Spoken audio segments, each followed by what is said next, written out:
class action lawsuit against all machines. $7 million for reef fish management, $25 million to combat Asian carp, $2.5 million to count the number of amberjack fish in the Gulf of Mexico.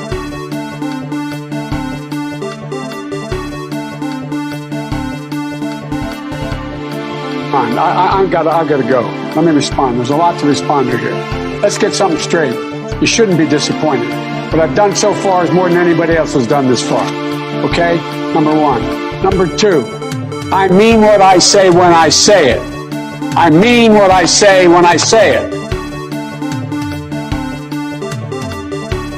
Get your words straight, Jack.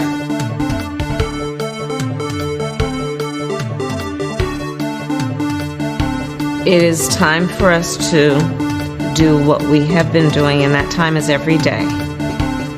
Every day it is time for us to agree.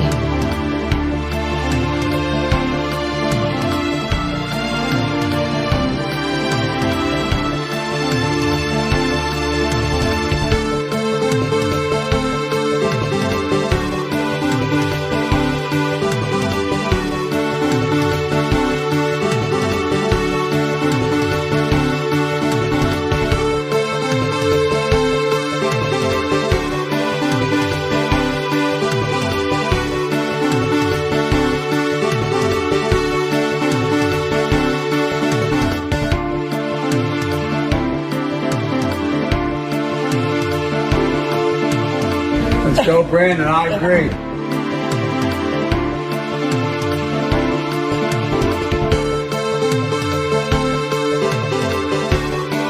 No, seriously, hot sauce. I've been eating a lot of hot sauce, a lot of raw peppers and hot sauce.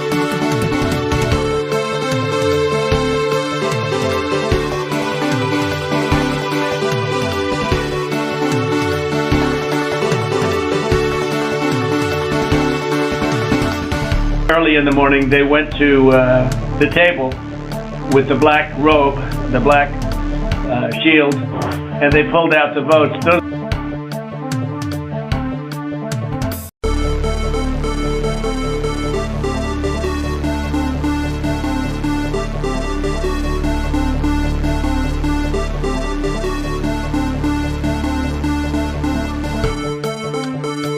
No, seriously, hot sauce. I've been eating a lot of hot sauce, a lot of raw peppers and hot sauce.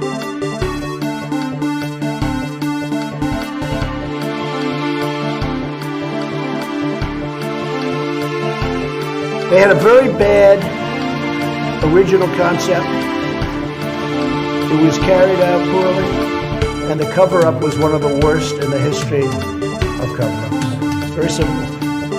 Bad deal, should have never been thought of. Somebody really messed up, and they had the worst cover-up ever. And where it should have stopped is at the deal standpoint when they thought about it, because whoever thought of that idea, I think is in big trouble.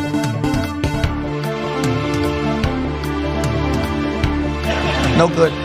No good. Running against the worst candidate in the history of presidential politics puts pressure on me. Could you imagine if I lose my whole life? What am I going to do? I'm going to say, I lost to the worst candidate in the history of politics. I'm not going to feel so good. Maybe I'll have to leave the country. I don't know.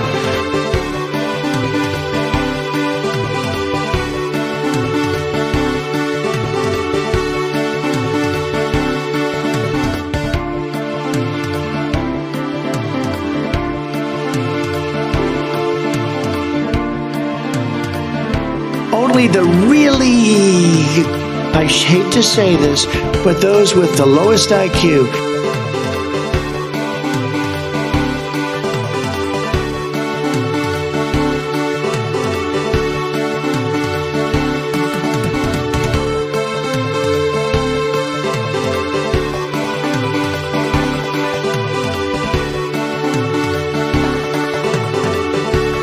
And I have a simple proposition here. I'm here to ask you for your help. Where I come from, You don't get far unless you ask. My name's Joe Biden. I'm a Democratic candidate for the United States Senate. Look me over. If you like what you see, help out. If not, vote for the other guy. Give me a look, though.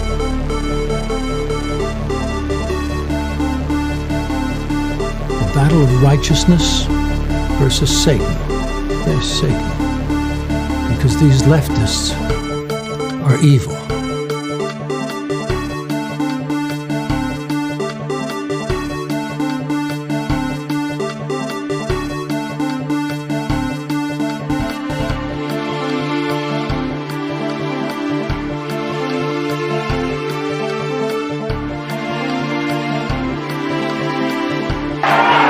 Let me just tell you, I get along with everybody, which is my obligation to my company, to myself, etc. Obviously, the war in Iraq is a big, fat mistake, all right?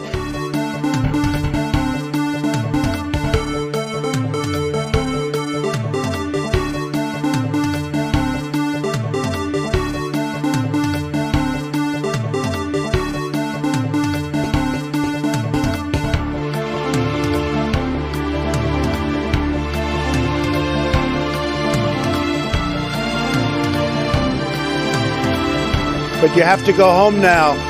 We have to have peace. We have to have law and order. We have to respect our great people in law and order. We don't want anybody hurt. It's a very tough period of time. There's never been a time like this where such a thing happened.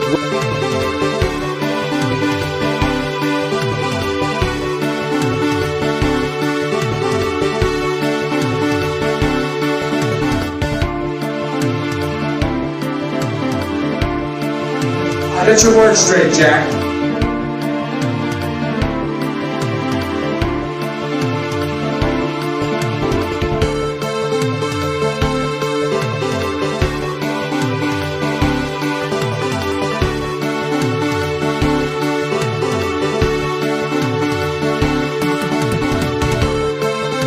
Force the vote, sure, was a failure.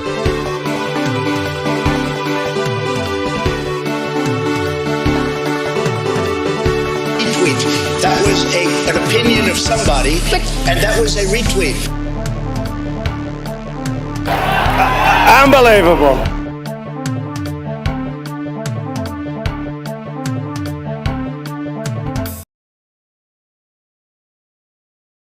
Is this thing on? God damn. God damn. God damn. And motherfuck. Welcome to another Epidio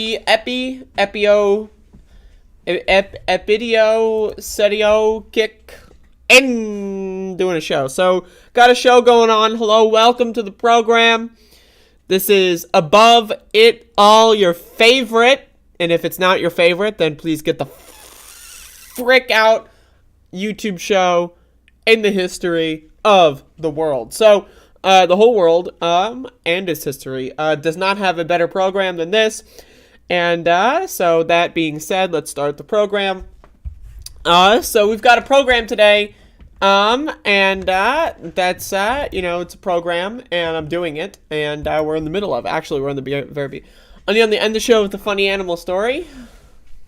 Maybe, but that requires me looking every single day. I don't know if I can.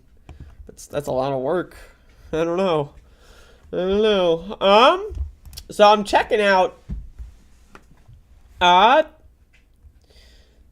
my Twitter page, and it seems to me, now again, I could be wrong, but it seems to me like I'm not getting a good amount of retweets on the show's announcement tweet, and that's a problem.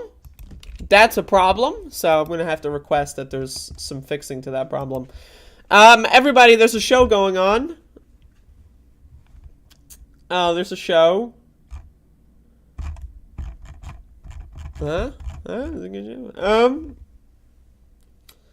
Ooh. 4 shot in downtown Austin. 27 shot in Arkansas. Oh, it's happening again. Man charged with murdering girlfriend. 3 people were killed at a hotel 36-year-old killed in 2-vehicle crash. Series of violent incidents. Officials respond to fire. 2 arrested. Oh my God. Oh. Oh.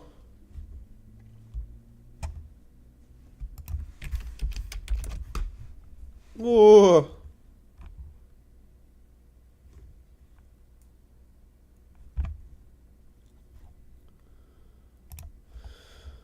All right, y'all. I've been saying this for a little bit. Wait. Hold up. The whole page just destroyed itself. Never mind. I'm not saying anything. Woo! So I click on this, and then it just sends me to a different page. That's great. All right.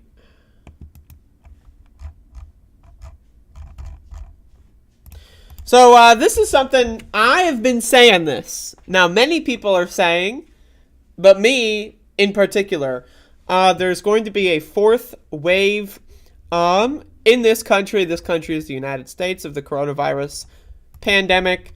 This country is garbage. The USA is trash. It's a dumpster fire. It's one of the shittiest countries to ever exist in the history of the world. And like we're all like, I feel like I really, it's like we're looping. Like we're just doing the same thing over and over and over. You know the old like meme where it's like, oh, what's insanity? It's doing the same thing and then expect no. That's what we're doing as a country, except the people making these decisions don't have to deal with the consequences, right? So the owners of this country, the capitalist class, are like, fuck it, let's send all the peasants back to work. Oh shit, they're dying again. Well, let me stay in my bubble, right? The capitalists, right, the elites, as people love to call them, they are, they're immune from the consequences of what their actions are. And for whatever reason, the peasants in this country, they're too afraid or too unable to do anything about this. And they're just like continuing to be tortured. It's like some form of Stockholm syndrome. This country, I don't know. Like, there's many arguments. People's material conditions, they can't afford to risk whatever. Honestly, I am done. Now again, I say this as someone who is privileged enough to stay at home all day, and I get my money from staying at home. But personally, I am done with the United States government. I'm done. Fuck them. And then fuck them again, but not in the good dick way. So, again, we're talking about a 4th wave here. So, I want to remind everyone when the Delta variant showed up. Kamala Harris was interviewed after the Delta variant was subsiding, and she said the White House was completely blindsided. They had no plan. They didn't know it was even possible for another variant to show up. The White House had one plan and one plan only. Release the vaccine, hope everyone takes it, and if they don't, there's no plan B. That's what Kamala Harris, the vice president of the U.S., said. She said they were blindsided by the Delta variant. Now, that's weird because in April of 2020, I remember, 2020, not 2021, to be very clear. April of 2020, I remember reading that, the chances of this pandemic being over within a year or two is very low because of variants. There's going to be mutations, especially if there's no lockdowns. And this is, when we're arguing in favor of lockdowns and masking originally. And then all these lockdowns, quote unquote, started happening, except they only happened in like a couple states and a couple cities, right? And so then it was like the dominant fear with epidemiologists, I believe I pronounced that correctly, was that there's going to be mutations, there's going to be another variant. So you're telling me the White House, now me, stupid dumb bitch, in my bedroom, reading news and listening to podcasts and playing video games, somehow I was more prepared than the White House in regards to knowing that there would be another variant. Can someone explain this to me? What this phenomenon is of the White House just, like, the U.S. government either pretending that they're stupid or just genuinely stupid? This is like with January 6th, right? I knew that January 6th was going to be pretty hectic. I was like, I'm going to stream all day because this is going to be crazy. But you're telling me the FBI didn't see it coming? What? Right, so, okay, back to COVID. Then Omicron. So Delta goes away, then Omicron's happening. The U.S. government, right before the Omicron wave, the CDC said, go back to work, even if you're still sick. That's right. They updated the guidelines in December of 2021 to say, it used to be, if you're sick, stay home. They updated it to, if you're sick, go to work. And then we were hitting 1 million cases a day with Omicron. Okay, well, fool me once, shame on you, right? Fool me twice, you ain't gonna fool me again, right? So, okay, maybe, hopefully, everyone at this point learned their lesson, right? Right? Anyone? Well, a couple people learned their lesson, and those people work at the CDC. And the lesson that they learned was to basically just change the way COVID data is reported. You're wondering, why are cases so low now? It's because they changed the way data is reported. People are thinking, the cases are going down. The cases. Remember when the White House was posting those really stupid, actually, very scarily, Trump tier, graphs that were just basically lying? It was literally Trump tier. You might as well had a Sharpie on that motherfucker, right? Remember that? Well, guess what? So they changed the way the CDC counts cases and deaths. And then they changed what low and high transmission risk is. So they made it so that high transmission risk, right, is now low transmission risk. In the old model, it was 100 cases per 100K or something was high transmission risk. They made it so that low transmission risk was 1 to 200. So high used to be 100. So if you have double that, what used to be the threshold for high, you're still low. They just changed the system. So, and now here we are. I've been saying this for the last couple of fucking weeks. BA2, Omicron 2, whatever. Every study I've seen, every statement by medical professionals I've seen has said that this is even more contagious than Omicron. So now with that recap here, let's read this. So this is from ABC7 New York. New York City. America's top doctor warns of the spreading COVID-19 subvariant as many states roll back pandemic restrictions. Remember what Joe Biden did on July 4th, 2021? He declared victory. Does anyone know what happened in the State of the Union earlier this month? That's right. Joe Biden once again declared victory. We're free from COVID. Right, because a memo was circulating that people don't like COVID and they associate Democrats with COVID. Why? Because Americans are fucking stupid. They think, again, they associate Democrats with COVID. Oh, the Democrats just keep talking about COVID and masks. That's like saying, the Democrats keep telling us to wash our hands after we shit and go back to the kitchen. Those dumb Democrats keep telling me to wear a seatbelt. Those stupid fuck Democrats keep telling me to cook my food before eating it. I'll show those dumb fuck demon rats. I'm gonna eat my raw meat. I'm gonna eat raw fucking everything. Why cook food? Because the Democrats want me to cook food? Again, America is the dumbest country ever. We are, again, high echelon of stupidity. These are you go outside and it's like you're in a zoo. You see the dumbest of the dumb. Stupid, dumb fuck pricks that associate COVID with Democrats. So Joe Biden said, I'm going to learn the exact wrong lesson from this, and I'm going to declare victory from COVID again. The second time. Or third, depending on if when he got elected, he said that we're going to beat COVID or whatever. So you could maybe say that was the first time. But so, okay, we declared victory on COVID. And then literally less than a month later, the Delta variant shows up. Okay, whatever. And then before the Delta variant even ends, there's the Omicron variant. Okay, so then Joe Biden declares victory again this month as Omicron 2, BA2. It should have its own, by now, it should have its own Greek alphabet letter or whatever. But you want to know why it doesn't? Get this. You want to know why it doesn't? Check this out. All right, you might not know this. Why? Because people at the WHO, they don't want to cause panic. That's why. Like, I feel like this is like a movie. Like, we're in a movie right now. Like, this is like a video game. This is like a book, a storybook. This is a dream of some kind. Okay. So again, notice this. BA2 subvariant of Omicron COVID-19 strand makes up 1/3 of new cases. 1/3, 33%. 33% of new cases. But they don't want to cause panic or concern, so they're going to call it BA2 instead of like Gamma or whatever the fuck is now. I don't know.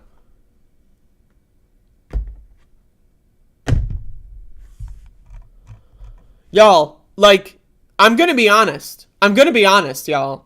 I am losing it. I'm losing it. Because even people that, like, I respect in some capacity, ostensibly left-wing people, are just pretending COVID's over. Right? Like, I don't know what, like, am I the crazy one?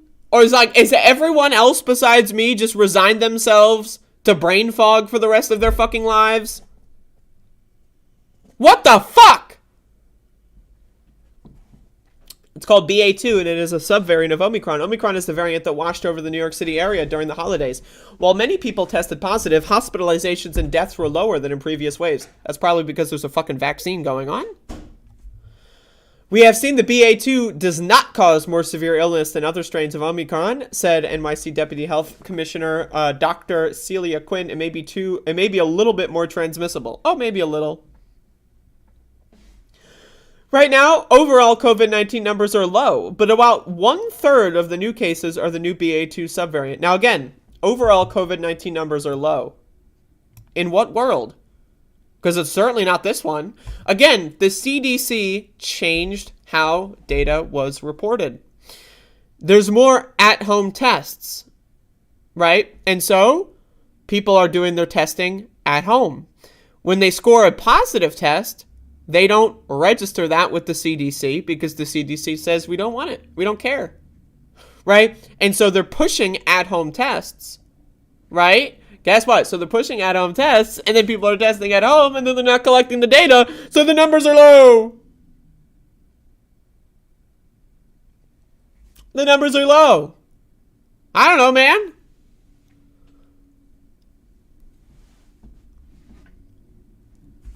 Doctors want to make sure symptoms stay on the mild side. What is the mild side? What does that mean, the mild side? Which is why they continue to press for vaccines and boosters. Yes, get boosted.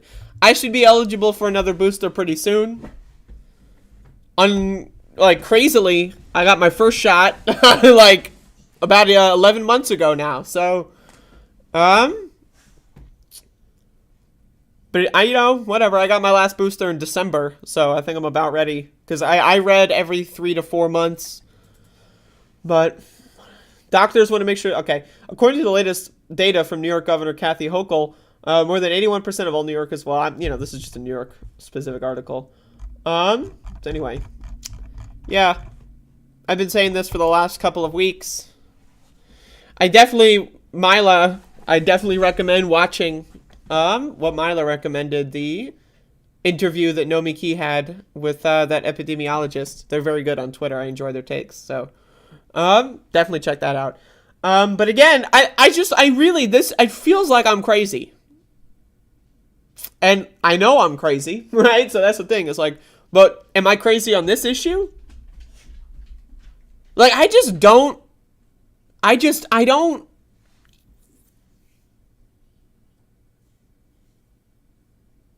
don't know. Like, we're just fucked. Like, me, and maybe this is my own mental illness, right? But I don't want to become disabled if I can help it. Like, if there's a crosswalk, right, but the light's green, I'm not going to walk through the crosswalk because I don't want to get hit by a car and lose a functionality of my legs. In the same sense, I don't want to get COVID, right, which is known to cause long COVID, which is known, right, COVID breaches the blood-brain barrier, right, so it causes neurological disorders, it causes brain damage. People have lost their ability to taste food. Like, again, in the same sense of I don't want to walk in the middle of the street while the light's green. I don't want to walk into a store without a mask on. I don't know why this is controversial. But it feels like I'm the crazy one. I am 25 years old, motherfucker. I got plenty of life to live. I'm planning on living until age 200. That's my goal. I don't know about the rest of y'all. Personally, I believe in my lifetime that we're going to reach anti-aging technology to the point where I can utilize that. I'm going for 200 years old. Maybe y'all, if you're a little older, you might not be able to make it, you know, but that's my goal. Maybe you can say it's a little shooting for the stars, but, you know, whatever. If I miss, where am I going to land? Maybe I'll land on the moon. I don't know. But all I know is that this shit's fucking crazy. I'm not going to get COVID. I refuse. I refuse.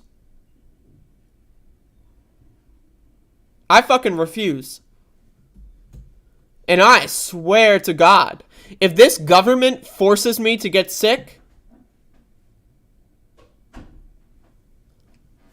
if this government forces me to get brain damage in the way that it forced half of American adults, half have brain damage from lead poisoning. Now, fortunately for me, I missed that whole craze, right? I'm a little young. But if you're a little bit older than me, like, you know, 40 and up, really, you got brain damage. Sorry about your luck. The government said, fuck you, we don't care. And they're doing it again. I disagree. I disagree. I'm just saying, I'm not getting COVID. I refuse. I don't care if I have to stay in my house for the rest of my life. That's fine. I'll play video games. You know, I'll jerk off. I'm good. My God. This government, this country, and ultimately American citizens, the dumbest of the dumbest of the dumbest of the dumb. Fuck them. Fuck America. Fuck Americans. And honestly, fuck humans. Fuck them. And not in the good dick way. No, thank you. I really... Like, I hate to turn this into, like, the whole show, but I mean, I am pissed. I am pissed the fuck off. That,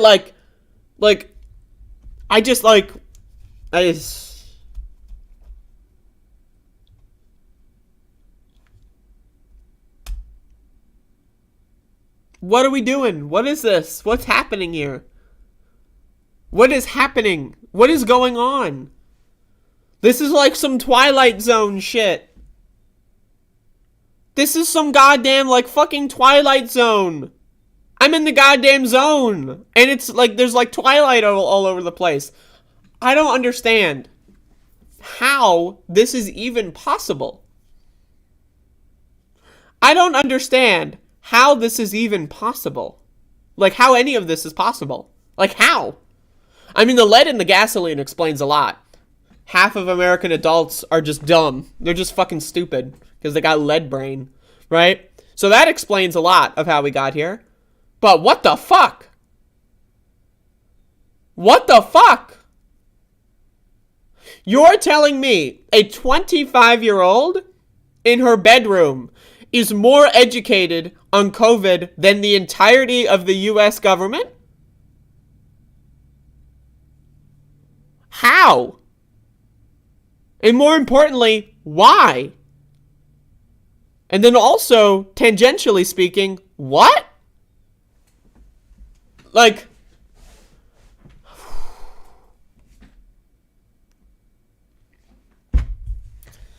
I don't know, man. But the real problem is that our leaders are dumb. Dumb. So dumb.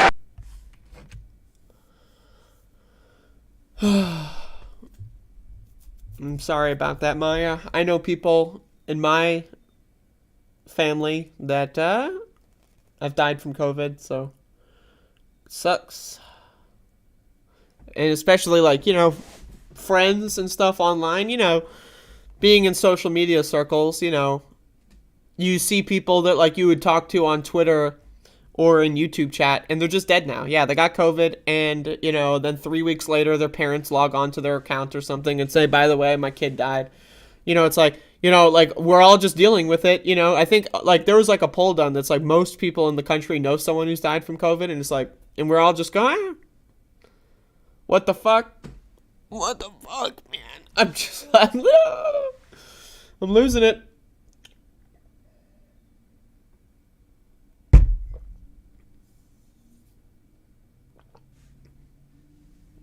I'm losing it.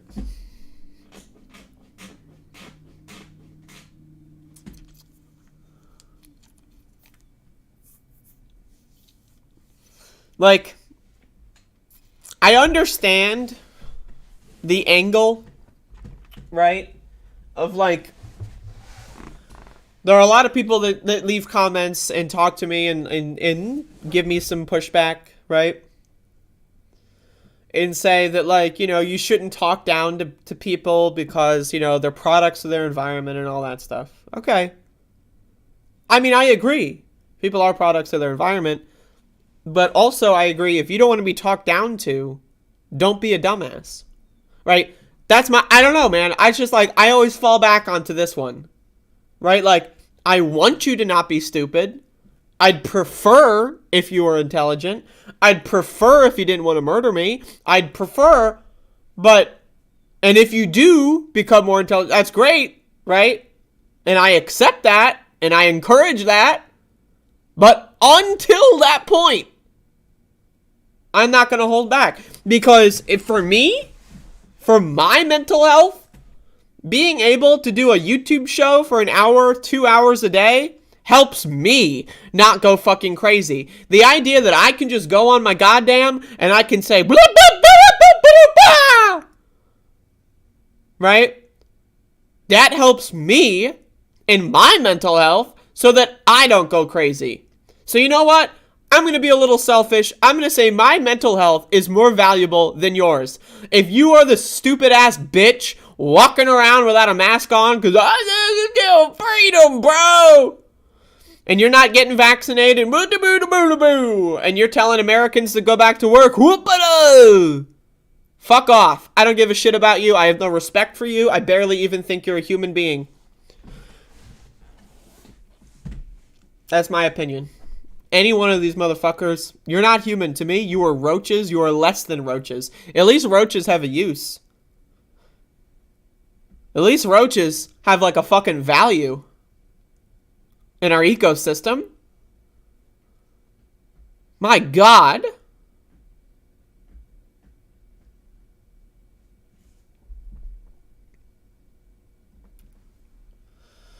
Aunt died of the Rona Christmas Eve morning. Last Christmas or the one before? Like, was it the Omicron Christmas?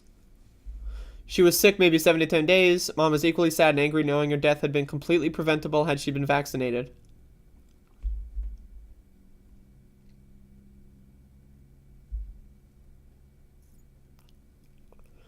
I'm just so pissed off. I'm so pissed off. I'm so pissed off. I'm so angry. And again, like, now I want to be very clear, everyone.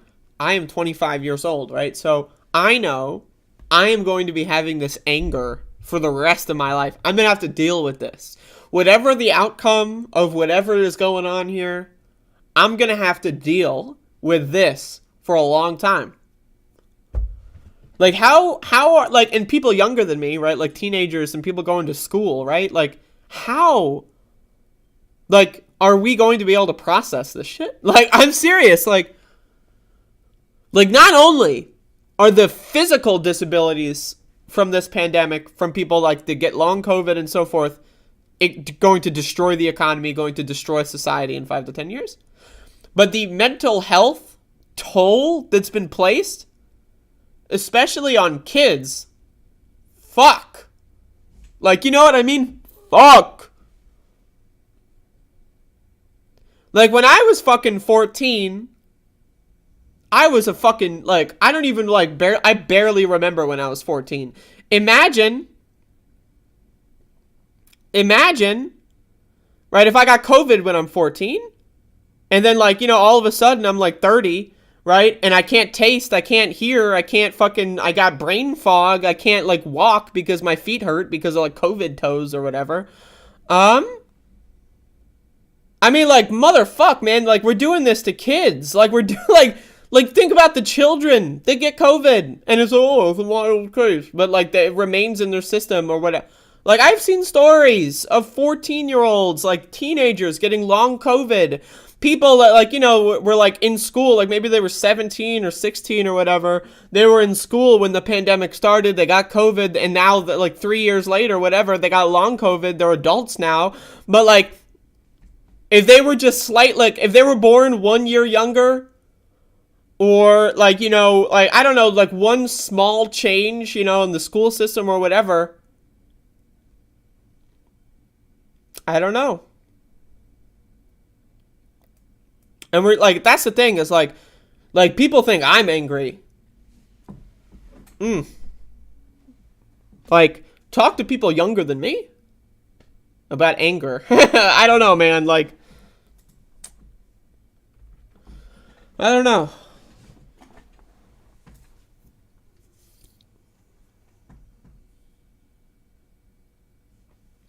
Just so upset. So anyway, that was the shot. Here's the chaser.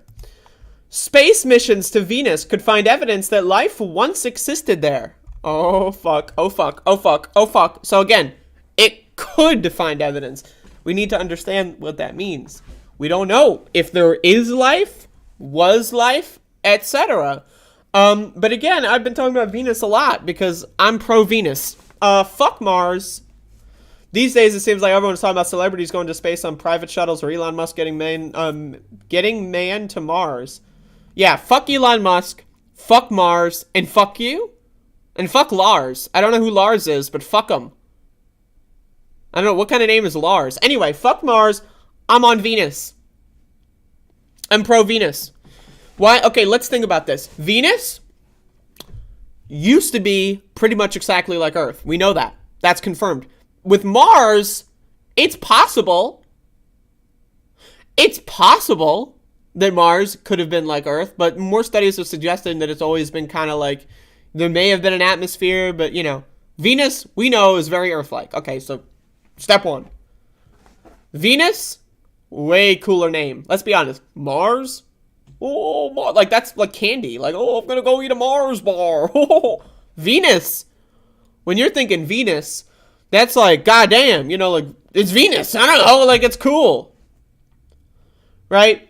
And then also, Venus, like, I'm just saying, man, like, there could be life on Venus. I mean, there could be life on Mars. It's more likely that it's on Venus. I'm just saying. I'm on Team Venus. Venus has become somewhat of a forgotten planet, despite being closer to us than Mars and arguably more like Earth and the Red Planet in key ways. Venus is roughly the same size and density as Earth. It is indeed closer to the Sun, but that doesn't fully explain its toxic atmosphere and hellish surface. Two NASA-led missions to Venus, dubbed Da Vinci Plus and Veritas, unfortunate, are scheduled to trek to the planet next door and break through its violent atmosphere at the end of this decade. With the information, data, and images mined from the missions, researchers may get an answer as to whether Venus once looked like Earth.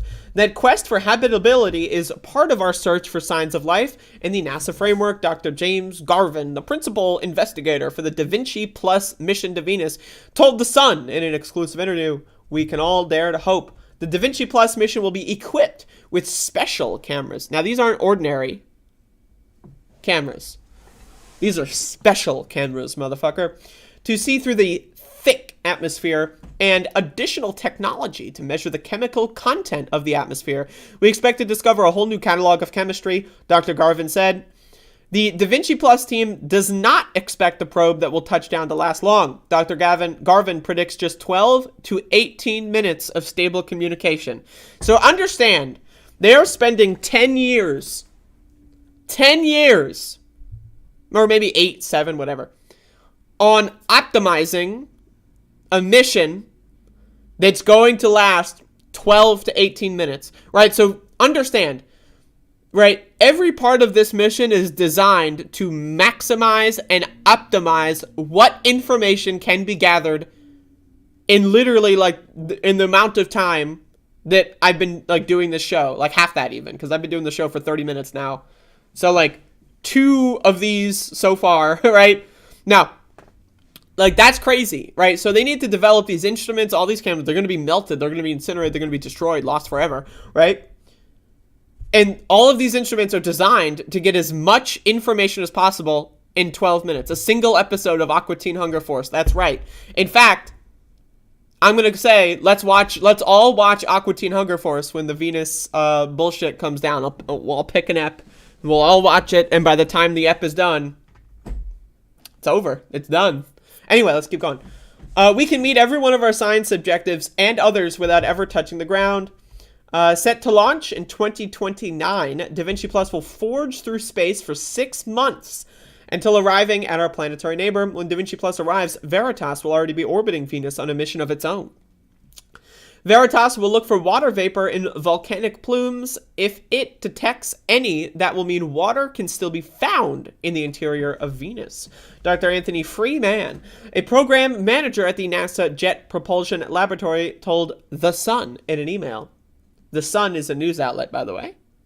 Not to be confused with the star in our solar system. The verified discovery of volcanic activity would rewrite history for our sister planet. Dr. Garvin said Da Vinci missions were designed to have excess capacity, so after the data has been harvested from Venus, the ship can continue to operate in space and potentially lead to more discoveries. Both projects are many years in the making and will, among other things, answer whether Venus was once habitable or not. So again, there's multiple questions here. Was Venus habitable? Meaning, could, like, DNA, carbon-based life forms as we see on Earth live there? Could they live there? That is one question. And if that answer is yes, okay, then that branches off into other questions. Was there ever life? If so, how long did it last? What that opens up like, whoa, right? But again, y'all, I was talking about this yesterday, panspermia. I was talking about this yesterday, motherfucker, pan-goddamn spermia. Now, what if we find out life existed there, and it was like DNA-based organisms? How did they get there? Panspermia. This could theoretically, if we found life on Venus or evidence of life existing in the past, previously, this might prove the panspermia hypothesis. So, again, y'all know I love panspermia. I love pans. I love sperm. And so, I'm very excited for this. I'm a huge fan of Venus. And hopefully I'm still doing my show in 2029. And we'll see if the world still exists. We'll see if there is an Earth, Like, what if, Venus, I don't know, but we'll see if there's still an Earth. There you go.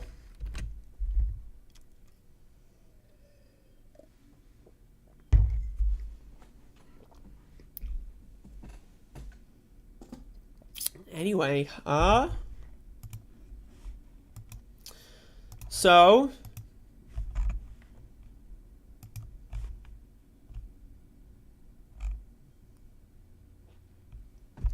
how's everyone doing today? What's the vibe? We need a vibe check in this fucking stream. Get some water here.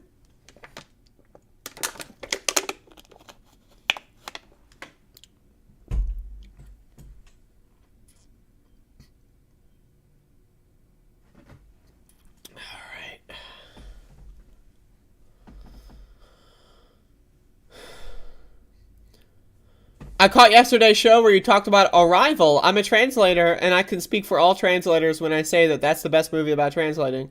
That's awesome. Yeah, I only know English, so I know almost nothing about any other language. I can, like, count to 10 in French, but that's about it, okay? So I was very impressed with how that movie handled... like, that's the thing with movies, right? Is that you have the interests that are against the nerds, right? I'm a nerd. I love that shit.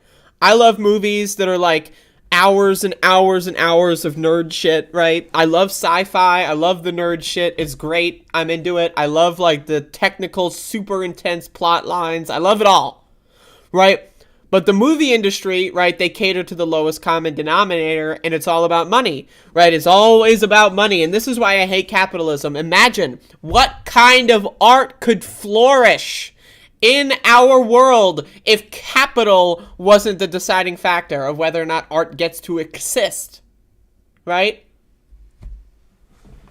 But Arrival, I figure, did a really good job at, like, they just kind of said, you know what, if this is not an action movie, this is honestly, it's barely even a sci-fi movie. It's more of, like, just an interesting, thought-provoking piece about, like, you know, non-linear time, you know, what even is time, what is a language, and how do we communicate in general. It's just, you know,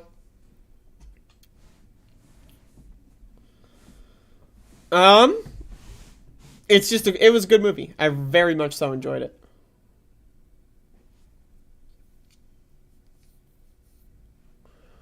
Got some vibes here. Got some goddamn vibes.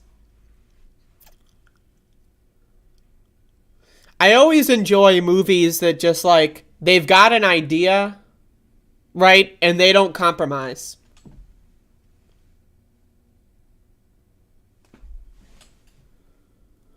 Like you have a really good idea, and you just go for it. I love that kind of stuff. Like, I hate when I watch, like, a movie or a TV show, and I can pick up on,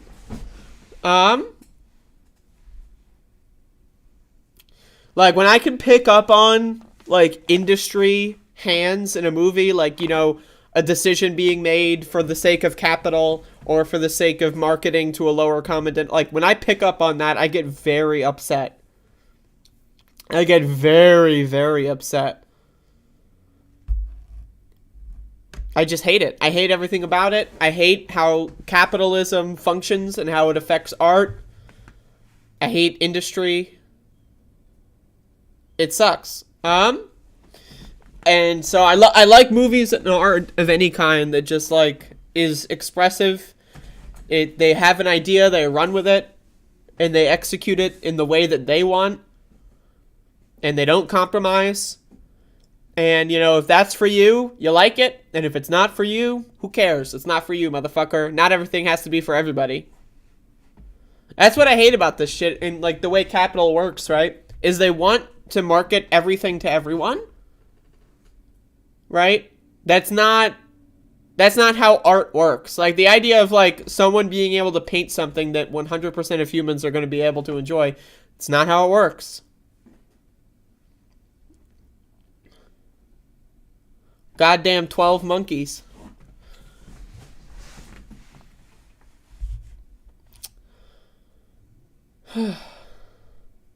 Anyway. So, in another episode of All Cops Are Bad, surveillance video shows an off-duty Kenosha police officer using an outlawed chokehold on a 12-year-old girl. Let me read that again. Surveillance video shows an off-duty Kenosha police officer using an outlawed chokehold on a 12-year-old.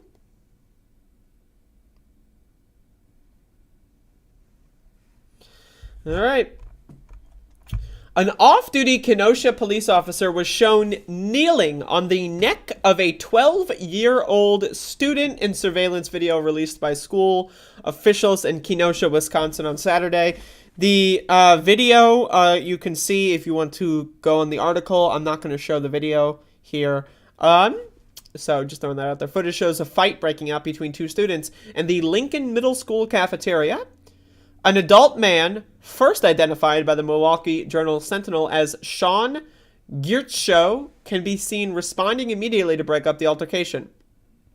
Giertschow, a Kenosha police officer, worked part-time as security for the school. Security? Why do middle schools need, like, cops and, like, gangsters and thugs, like, guarding them? Like, what? In what world does having gangsters roaming the streets of middle schools make any fucking sense at all? Like, this is like, wow, man. Security for your middle school? Yeah, I feel really secure having gangster thug criminals roaming adults, right? Like fully grown adult gangster thug criminal fucking psychopaths marching down the fucking hallways of my middle school. I feel so fucking safe. Gyurcso gets into a brief scuffle with one of the students before pushing her to the ground and kneeling on her neck. He's shown in the clip using the chokehold maneuver for nearly 25 seconds on the student before handcuffing her and removing her from the room.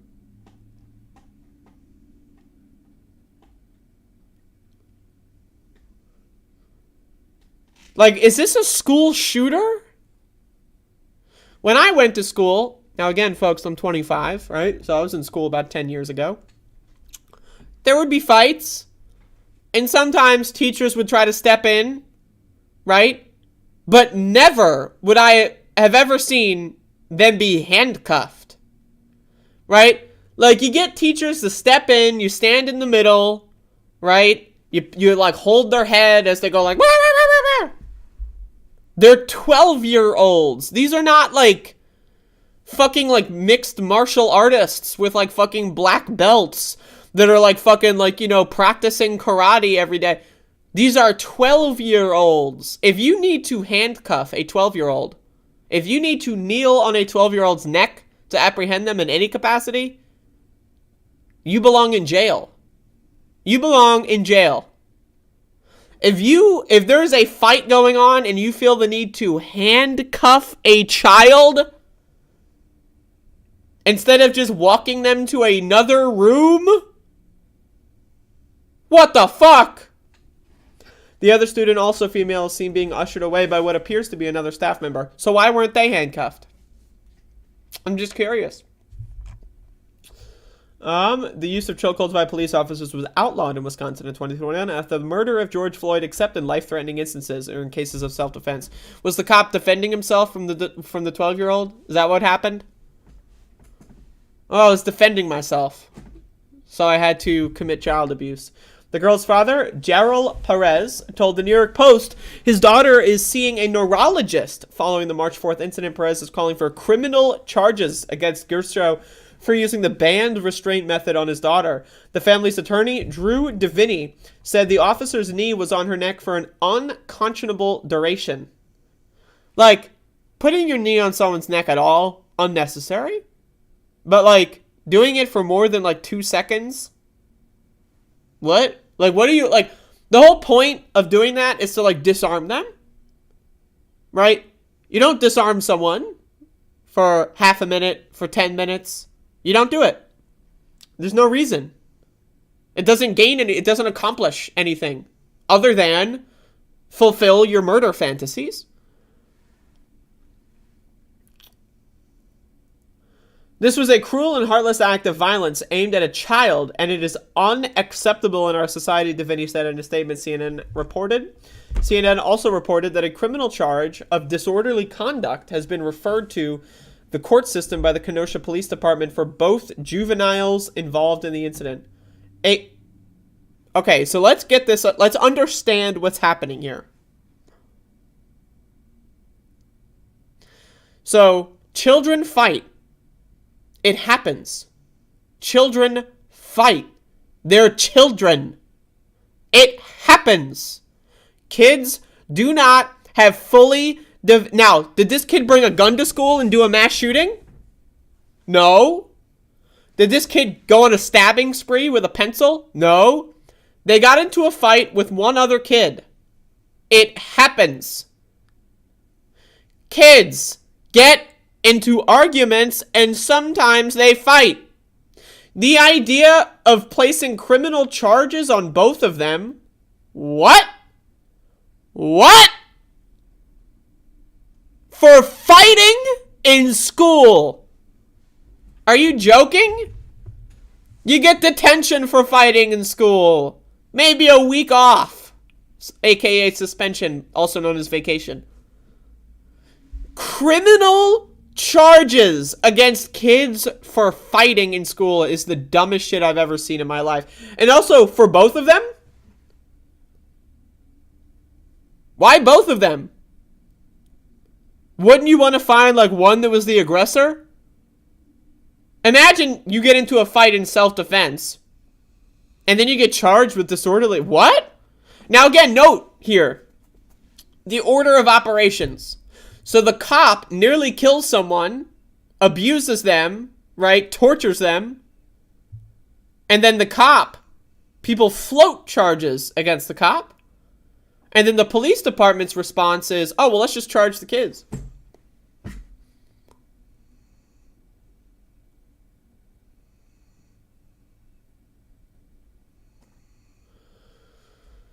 Guccio, who told the New York Times reported had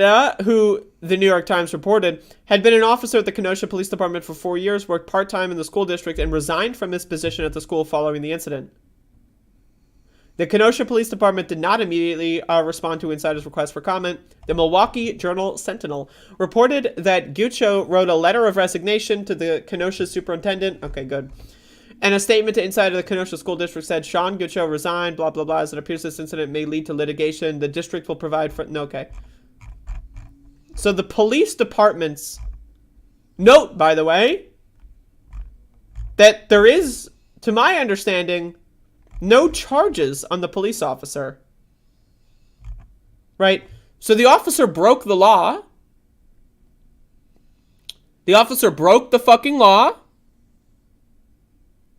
Used an outlawed technique on a child. No charges. The police said, fuck it, let's charge the kids. How is this possible? Like, does anyone know how any of this is possible? How is it that we have constructed this society? Like, this is the best we got? Kids fight. It happens. It happens. Kids fucking fight. Is it wrong? Yes. Is it bad? Yes. Should you stop them when they fight? Yes.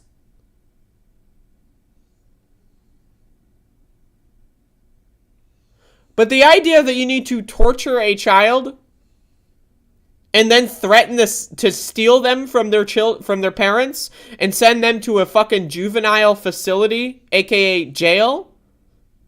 How is this possible? How is that the best solution to this problem? Like, again, I need to remind you all, Americans are dumb as fuck. They are dumb motherfuckers. Why do we need gangsters patrolling middle schools, first of all? Why are these gangsters using illegal maneuvers on kids? It's illegal on adults. It is against the law to do this to an adult with a fully grown body. And yet, this guy's doing it to a kid. And all of a sudden, no charges. Actually, we're going to charge the kid.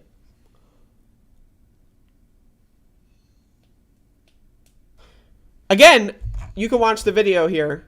You can see what happened. I have a still image. I don't want to, YouTube does weird things when you play videos like that.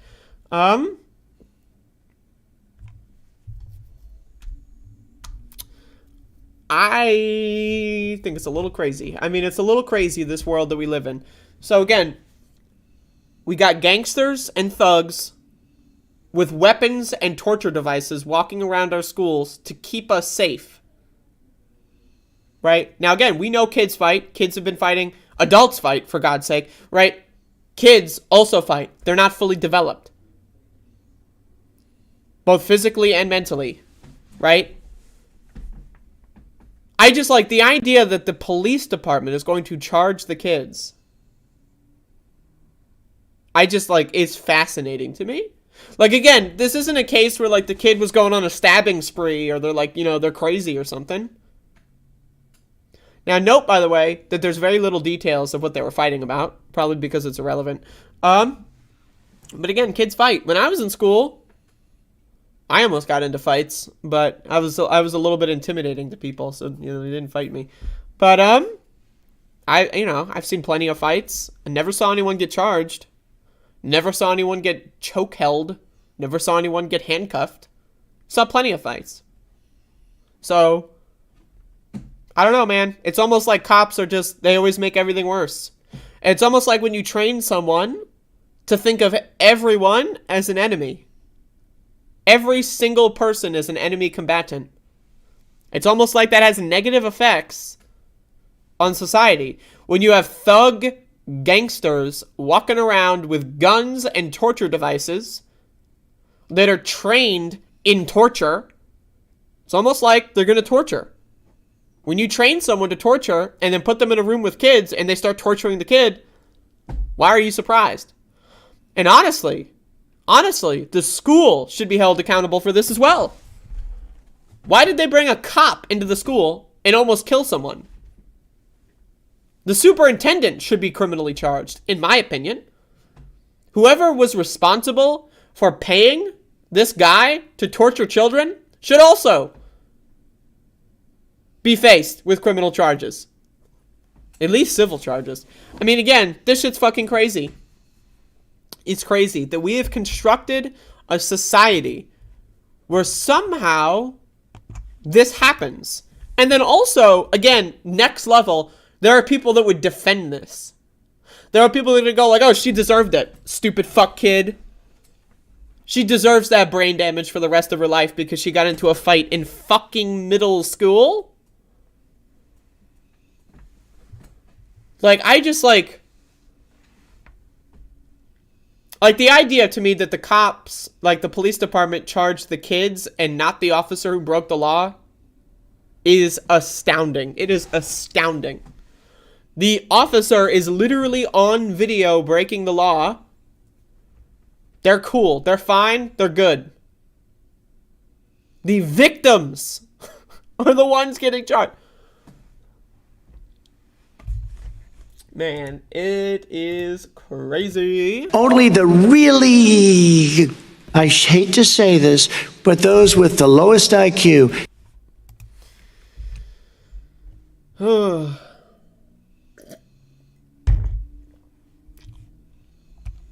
Like, imagine, right, like you're 12 and you get sent to fucking juvie, right? Which we all know juvie is not about rehabilitation. Juvie is not about teaching kids manners.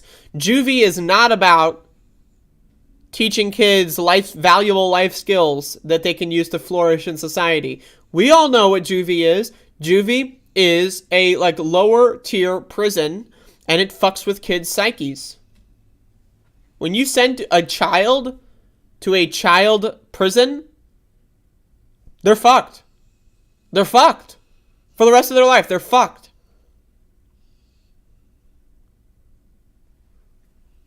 It's just, and I sometimes feel like the crazy one. It's radical. This is like the far left, super ultra communist position of maybe we shouldn't have cops beating the shit out of kids. And then we send the kids to prison. That's the far left position, is maybe we shouldn't have gangsters beating the fuck out of kids in schools. Maybe. Maybe that's a bad idea. And people think I'm a far left Antifa radical. I am, by the way. But it's like, I just, like, what do other citizens do when they see this kind of shit? Like, what do they do? The answer is nothing. And what should they do? What should the rest of society do when they see this? We saw society react to George Floyd's murder. My question is, what happened?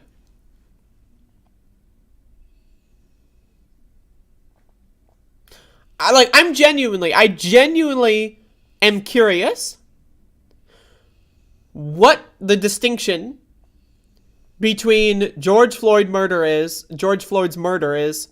all the other police killings, all the other instances of police brutality against kids. Why aren't there uprisings every single day in this country? That's my question. I'm just curious. Like, did Americans go like, oh, we tried that, nothing happened, so I'm going home? Like, I'm just wondering. I'm just wondering. I'm genuinely curious.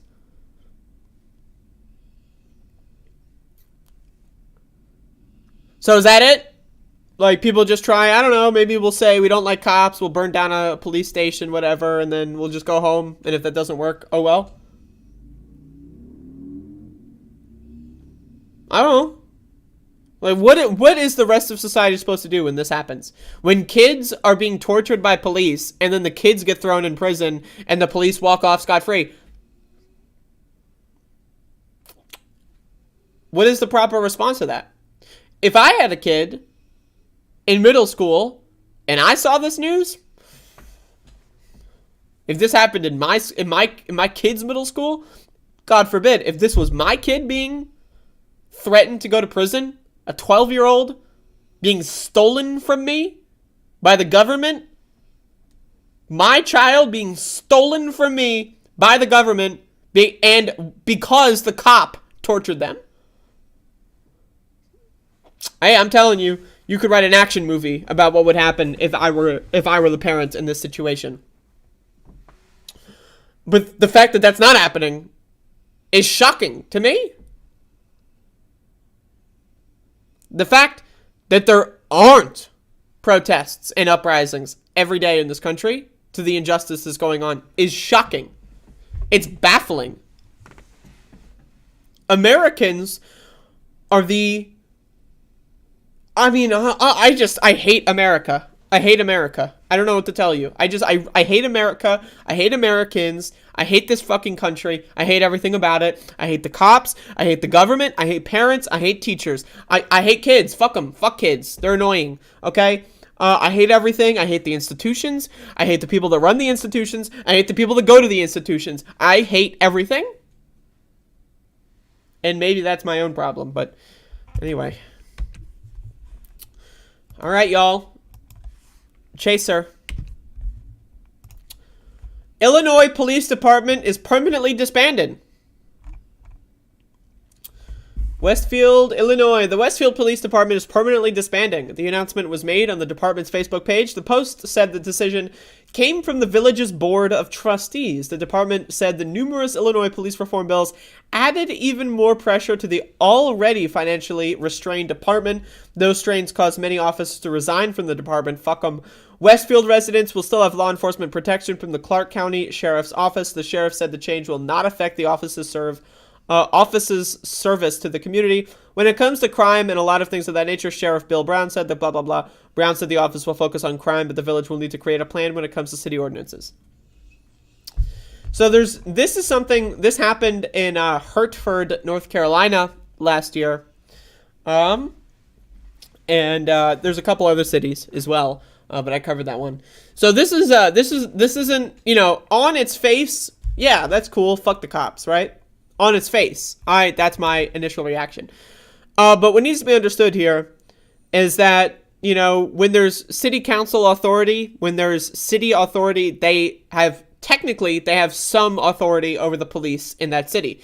They have no authority over the county police. The county police are typically, when it comes to the cities, county, like sheriffs, that kind of stuff, they are occupying forces, right? They can do anything they want, and the city has they've got nothing. They got nothing. So a sheriff's, officer can go in, fuck anyone up they want, and then the city has no power whatsoever to do anything about it, right? So this is like a double-edged sword scenario. Like, they were probably wasting a lot of money on their own police department, so they can maybe use that money for other things, and that's potentially good. The cops that are quitting or resigning are probably just going to go work at another department in a neighboring city. So it's not like we're losing cops here. So factor that in, right? They're either that or they're just going to work for the county. Right. So, but yes, they are going to save the money on the budget. Now let's see how that budget goes, as well. But, again, this is, it's news. It's interesting. We'll see what happens. Well, if we follow the story, I don't know if I will. But if you live here and if say, let's say sometimes, people watch these videos where it's like, oh, I live here and this video is like 3 years ago, but this is what's happened and what you said turned out to be true. I get that all the time. So if you live here and it's like 2027 and you're watching this video, let me know how this turned out. I'm curious. So Illinois Police Department is permanently disbanded. This is from, again, Westfield Police Department. They're gone. So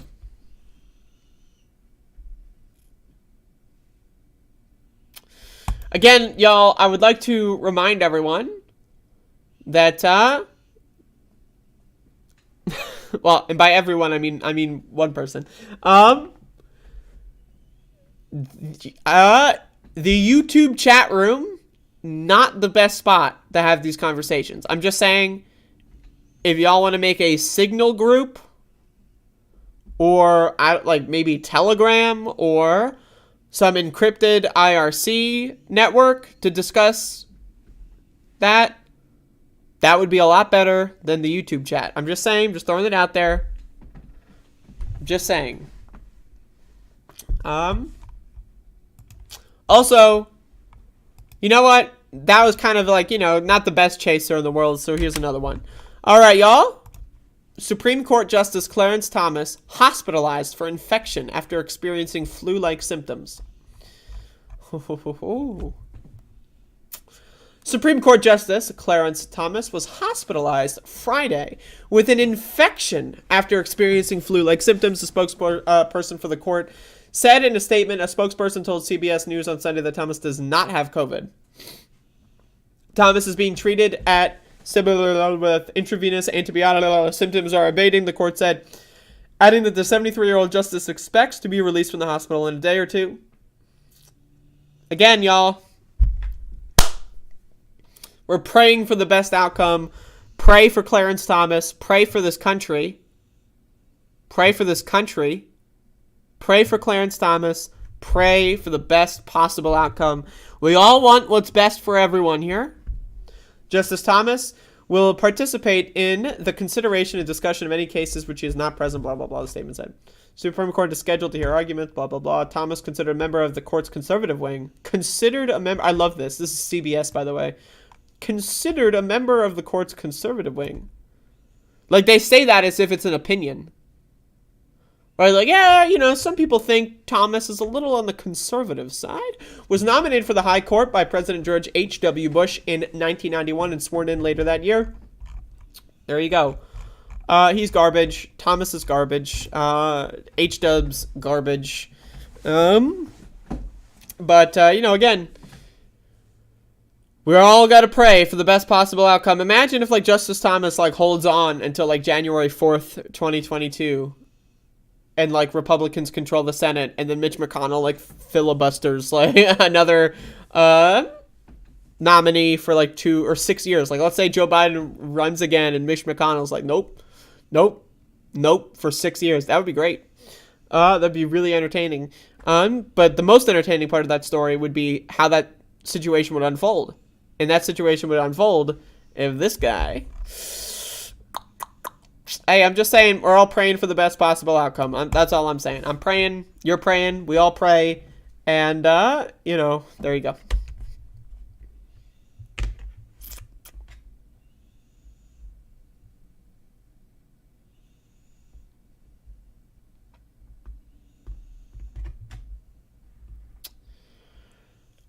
Catherine,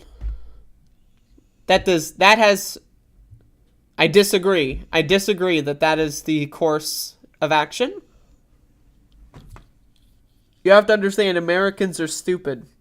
Your plan hinges on the idea that there's it's the critical mass. What is that fucking right-wing dog whistle bullshit? What is that thing that they do? The silent majority. Your plan of action literally requires that there are enough of people in this country that agree with you in this point, and that they are powerful enough to do something. I disagree with that.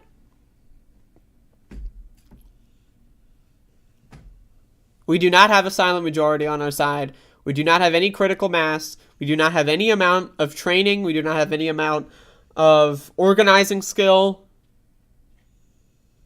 at all in any capacity. And honestly, I don't even think we're close. Like, if I thought that would yield results by going all in on that strategy, a few thousand people can upend all of society, not in a ragtag format where everyone just independently has the same idea and goes about it independently. This is the point of organizing. Like, if you had 3,000 people and they were heavily trained, right? And they had a very particular strategy and trained on it and practiced it, then maybe.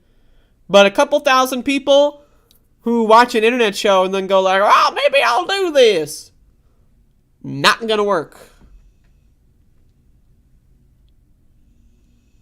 That's just my opinion. If you want to convince me that there's a critical mass, I'm willing to be convinced.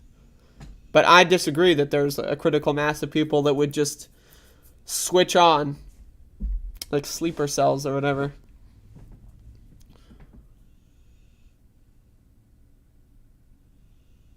That's just my, enjoy being wrong. I mean, yeah, I will. I will enjoy being wrong.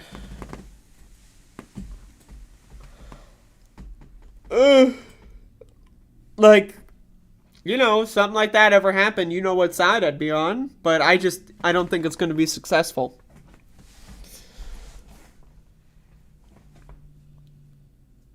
Like, in my opinion, I'm putting forth a solution, you're not. I disagree.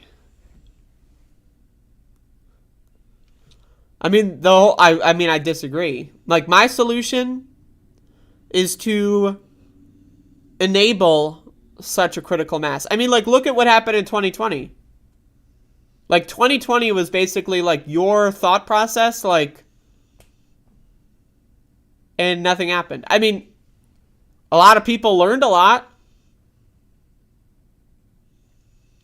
but there were, like, hundreds of thousands of people.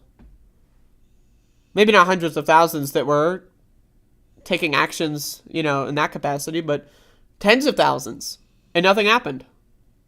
They were all killed, jailed, or worse. So, I don't know.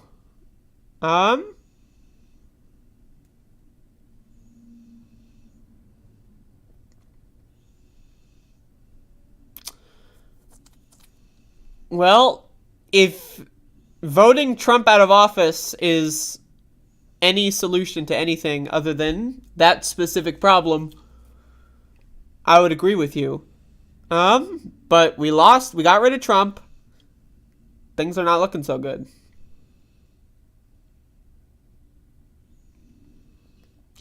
The convo changed. People formed organizing bonds. I agree.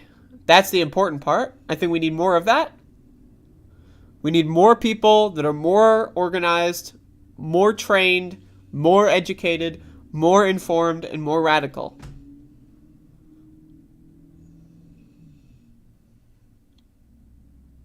Now again, I'm willing to be convinced.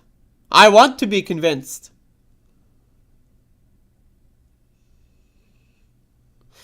In my opinion, if the goal of the George Floyd uprisings all across the world and this country is just to vote Trump out of office, I mean, first of all, that's a failure. That's a giant failure if that's the only goal. But that wasn't the only goal. I mean, the main goal was to defund the police, and that didn't happen, so. You don't want to be convinced? Stop lying. Okay. Then I don't want to be convinced. I would prefer to live in the world where nothing gets better and we're all going to die. That's my preference. It's the ideal scenario, is that we all die and nothing happens.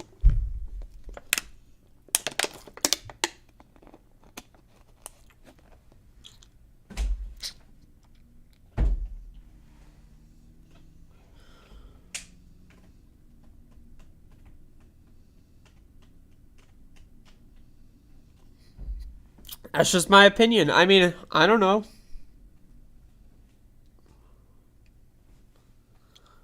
I advocate to my ideal preference is more protest, more education, more organizing. Floyd protests had broad support from white America, and that in itself is an achievement. I disagree with that statement. The way I remember things, there was a 3-day window when George Floyd was murdered. I have no more stories. That was the end of my show, so we're in the chill portion. There were 3 days after George Floyd was murdered and before Donald Trump said anything about it. In those 3 days, you saw a lot of white America say, yeah, what the cop did there was wrong. Then, Donald Trump spoke and was kind of neutral on it. But then the far right pushed him. And then Donald Trump went fully against protests, fully in support of the police. And so did white America, right? I don't know, man. Like, Black Lives Matter polled really well on, like, May 28th. And on June 28th, it polled like dog shit again. I don't know. I really disagree that Black Lives Matter and defund the police had any popularity at all. The protests were full of white people. That's true, but there's also mostly white people in this country. Like, yeah, like, I'm a white person. I protested heavily in the last couple of years, right? I went to George Floyd demonstrations, you know, did the whole thing in Elizabeth City. There's a lot of white people that I saw in a lot of those protests on videos. Yes. That's not white America, though. Like, all the white people that you see at the protests they go back to their families and they're the freak. Like, everyone else in their family is talking about that. That's what it was like for me. Everyone in my extended family. Oh, did you know? She's one of those Antifas? Oh, did you know? On Facebook, on the phone, they're all talking about how I'm one of those crazy Antifas. And I know a lot of the white people I talked to at a lot of these protests for the last couple of years said the same thing. So, for every one white person you see at a protest, there are like 40 in their family talking about how they're a crazy Antifa. So, I don't know, man.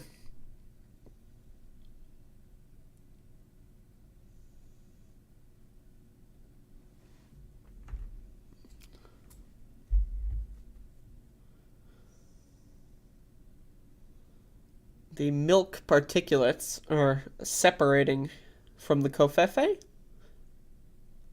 And now I'm watching them separate. It's crazy.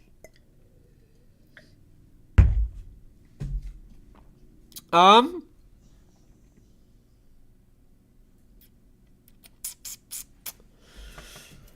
don't know, man.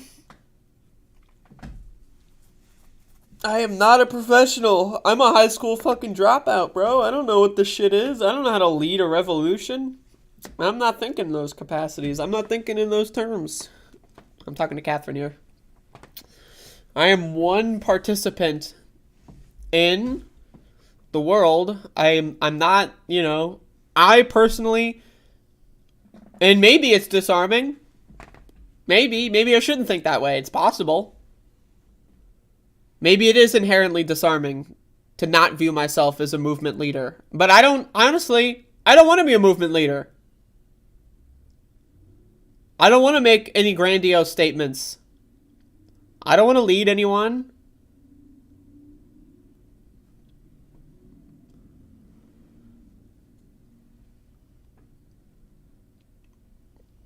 Why do people find it so difficult to accept that most Americans are white supremacists? I don't know.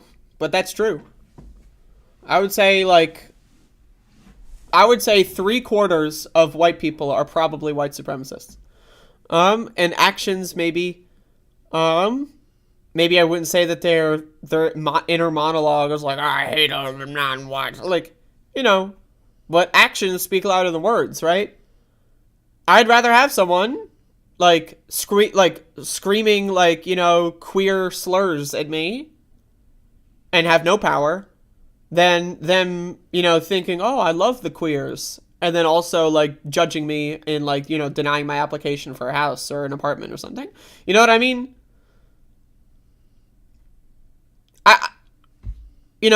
I believe in the term actions speak louder than words.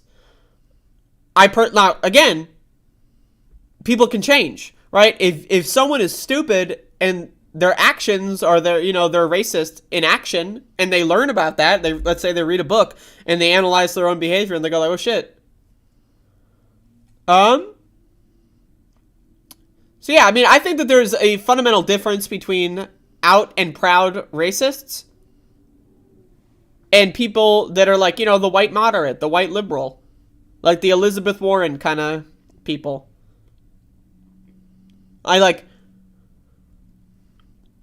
Now again, I'm not trying to say that as if these people are evil and disgusting and immune to possibly ever being better. But again, I also have no faith in this country. I have no faith in humanity, and maybe that's a problem. I don't know. I'm not sure. But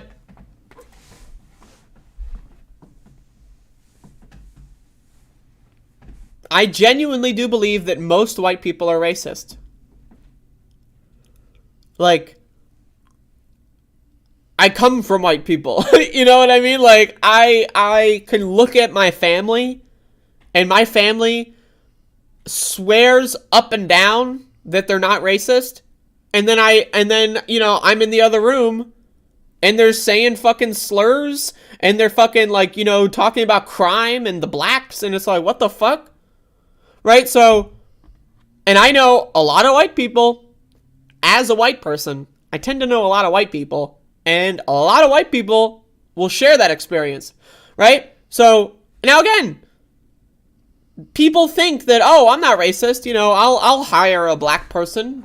I'm not racist, I'll open the door for a black person. I don't know.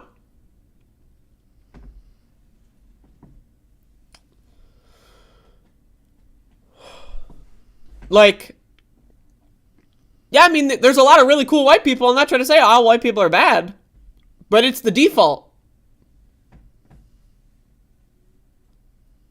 And people think that, like, again, I fundamentally believe that actions speak louder than words, right? So it's like, you know, someone saying, I'm sorry, and then they continue doing the thing that they said that they're sorry about. Doesn't matter if they said they were sorry. They keep doing it. In the same way, if someone says, I'm not racist, and yet they, you know, will pretend that black people are stupider or what, you know, like that's stupid cringe, or say that they're more violent, or like, you know, that like, it's just the FBI. There's the crime statistics, bro. Like, sorry, you're racist. I don't know what to tell you. Like, actions speak louder than words. And again, there's a lot of really cool white people, and that's awesome. I consider myself to be in that category. At least I hope. But I don't know, man. My experience in 2020 and then 2021, and a lot of the people, now again, you know,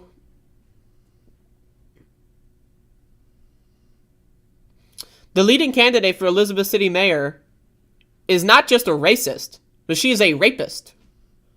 She is she was involved in the production of a rape snuff film. And this is openly documented.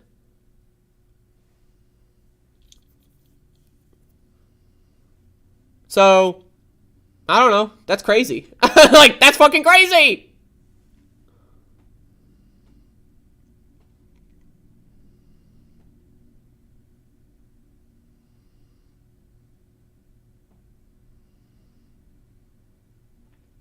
I fucking forget her name. Jeannie Young, I believe, is her name. To my understanding, her child was involved with the police department, and her child raped someone on camera while she was involved with the production of the film, and then her child was not prosecuted. and she is currently leading in the race for mayor. I don't know what to tell you. I don't know what to tell you, man, but that's crazy. That's fucking crazy. She also sued people for calling her a rapist during one of the protests, if anyone remembers that.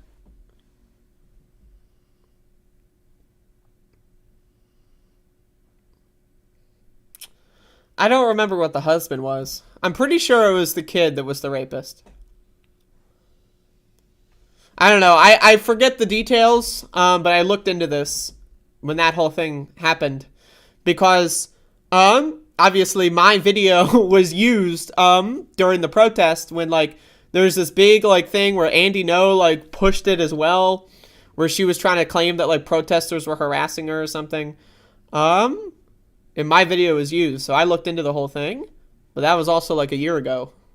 It's a long time, almost a year ago, but fuck.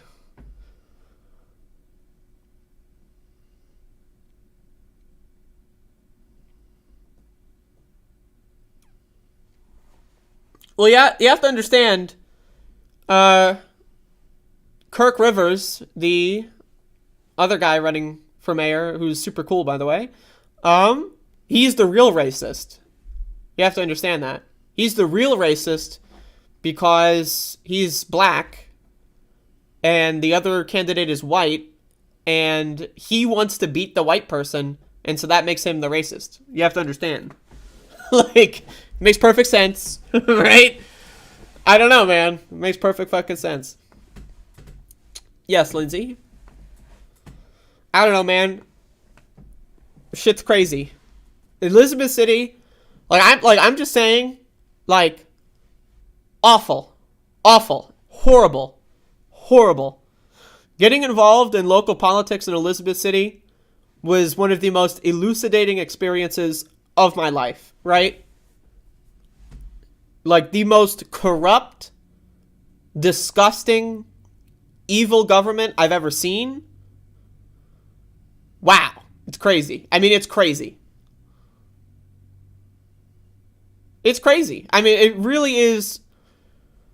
Like, when you, like, I don't know, man, like, in the South, local governments, I'm sure they're all like this. I'm sure Elizabeth City is not even on the, like, the top 100 worst city governments in the country. You know what I mean? Right? Like, I'm sure it's not even in the top 500. I'm sure, like, it's Elizabeth City, again, I'm sure it's one of the better local places to get involved in politics in this country. But my God. Horrible experience. And like in like a faith in humanity kind of way, a horrible experience.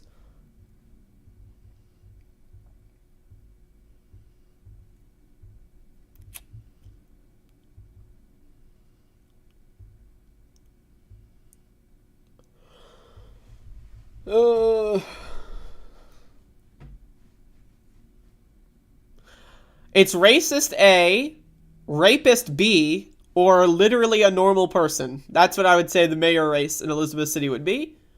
Racist piece of shit, rapist piece of shit, and just a normal guy. That's those are your three options. Let's see which one Elizabeth City chooses.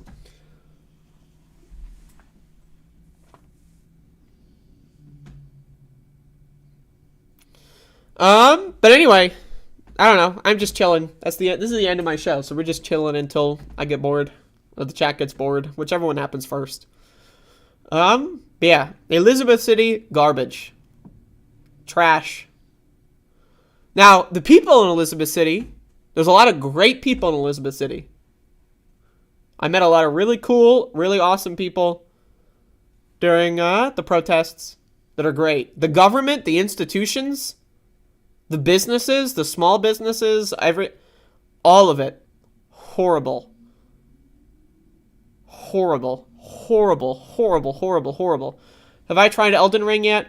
I recently started Dark Souls 2. I'm trying to catch up. I love Dark Souls. I speedrun Dark Souls. One of my favorite games of all time. I'd put Dark Souls in my top 10. I bought Dark Souls 2 the day it came out. I pre-ordered that motherfucking shit. I played it for a little bit. I got stuck, and then I never played it again. And then Dark Souls 3 came out, and then like Bloodborne came out, and then there's like a Demon Soul remaster that I still, and then now there's Elden Ring. I gotta catch up. So Elden Ring comes out. I'm thinking I'm gonna finish Dark Souls 2, then I'm gonna finish Dark Souls 3, then I'm gonna fucking somehow find a way to play Bloodborne, then I'm gonna find a way to play Demon Souls, then I will spend more money on Elden Ring. But I made the mistake of paying full price for Dark Souls 2. And again, I have the first version of Dark Souls 2. They remastered it. It had like a Game of the Year edition thing. I don't have that. I have the original. Can't even buy it on Steam anymore. It's impossible to purchase. And that's the one I got.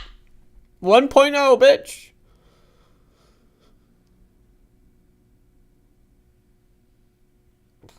But I'm going to try my best to finish that motherfucker. What's the people to dog ratio? There's about 50 million dogs in households in the United States, and I believe about 20 to 30 million that are not in households in the United States, and that is compared to about 340 million residents. So what's the dog to person ratio? I mean, like 6 to 1 or something?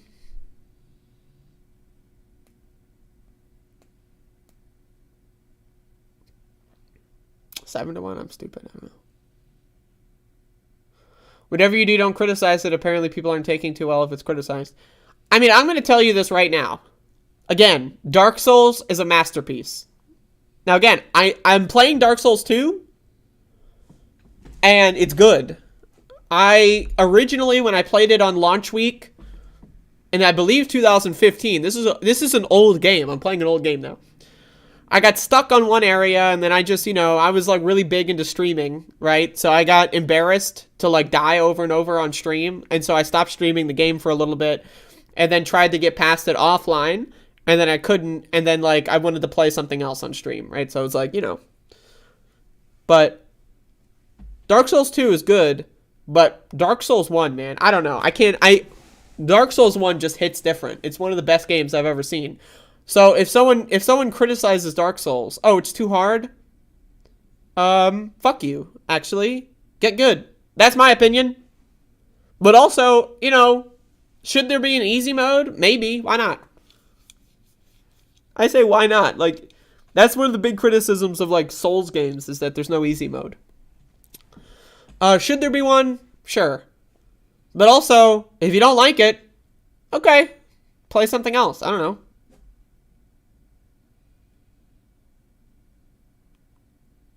Yeah, Dark Souls came out in like, I think 2011 or 2012. And then there was like a 4-year gap. And then they made Dark Souls 2, which in my opinion, they didn't have, or not my opinion, my understanding, they didn't have the original team from Dark Souls. So it's kind of like a, sequel in name only kind of a deal. I think they were loosely involved, something like that. And then Dark Souls 3 is like the real sequel to Dark Souls, which is like, has the original team back. I don't know anything about Bloodborne though. I know nothing about that. Because I don't have a PS4, so it's not even really possible for me to play until there's like a port or I get a PS4. Am I gonna get a PS4? Probably not, so.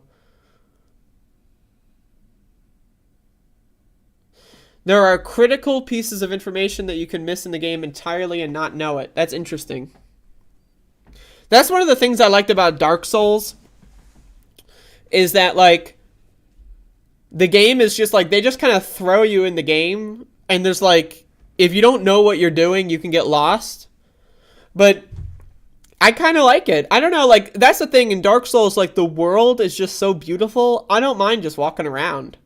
Like, it's like walking around like a park or something, but in a video game. Like, I don't mind walking around and just seeing, like, the oil painting quality graphics that just look fucking amazing, and the aesthetic is amazing. Like, I don't know, man. Dark Souls, honestly, it's one of the best games ever made. But, goddamn sure, Yif. Holy crap. All right, folks, I think the show is done. I think it's done. I think it's over.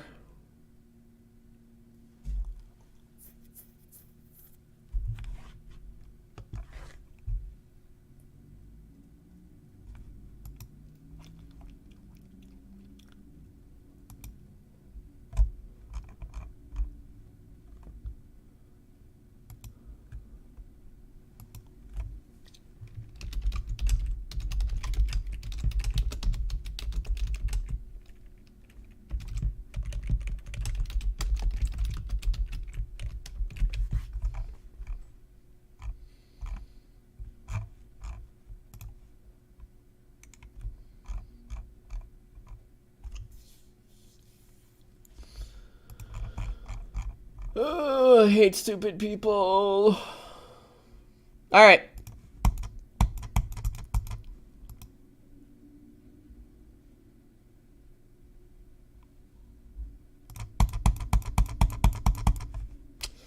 That's all I got.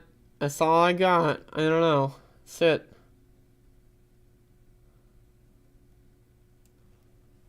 The Democratic Party is trash. I'm very disappointed with progressives for the most part. AOC, Ilhan, I think are the most impressive. They've still been doing their thing, which is great. I haven't seen much from Rashida lately, but I'm sure she's doing a good job too. But I don't know. As far as like Pramila Jayapal, I'm done. I'm done with Pramila Jayapal. I'm done with Ro Khanna. I think both of them are failures, personally. I think they're absolute and utter failures, almost in every regard. I think. That's my opinion. Cori Bush, I haven't heard from recently, but I'm sure she's doing a great job. Like really, any of this quote unquote squad members. I don't like using the term squad because it's a racist term from Nancy Pelosi. Like, does anyone remember how the term the squad came into being? It's because Nancy Pelosi is a racist and she couldn't memorize the black women's names. And she called them a squad. Like, that's like she's a demented racist. That's the origin of the squad's name, is from an 80-year-old demented racist. I don't know, man. I'm just saying it's not the greatest. Yeah, no, I mean, as far as like the progressive caucus, they're all trash. I mean, they're garbage. Like, there's a few, like, ones that are good at what they do. Katie Porter, I respect. But, man, Pramila Jayapal, trash. Trash. Terrible legislator. Terrible, terrible. Oh, it's embarrassing. Embarrassingly bad. Like, I'm embarrassed to even, like, share this earth with Pramila Jayapal, honestly. Like, fuck. Like, I don't know, man. Maybe I'm being a little too much, but still. That whole Build Back Better fiasco last year. Wow. That is impressive levels of cringe. Like, it is impressive levels of cringe. Like, cringe that is unable to even have been thought of in, like, the big idea fashion, like, 10 years ago. Is now like commonplace in this country, right? I don't know. Anyway, yes, the Democratic Party is very, very, very disappointing. Both the Progressive Caucus, the Corporate Caucus. Really, there's only like the 6 in there that are even worth talking about. But anyway, that's it. That's the show. That's all I got. That's it. State-mandated daycare. Well, tell me more in the next show.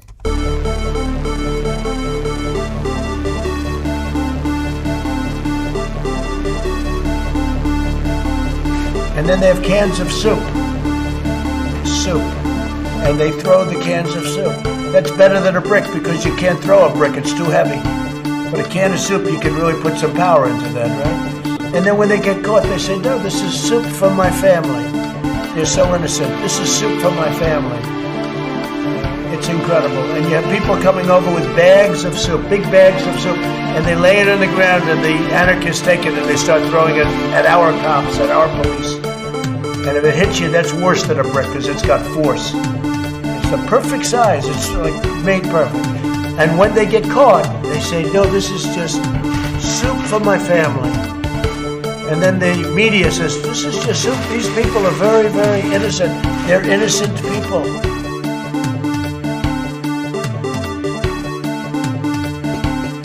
The world is actually a small piece of the universe, right?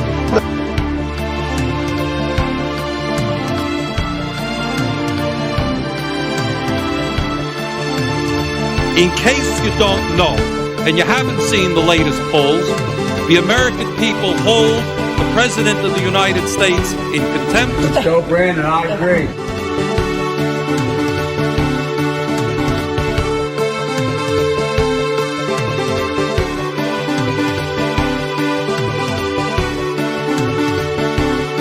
Could we have done that sooner?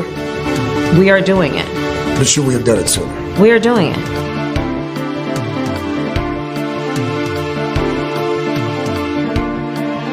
But the real problem is that our leaders are dumb. Dumb. So dumb.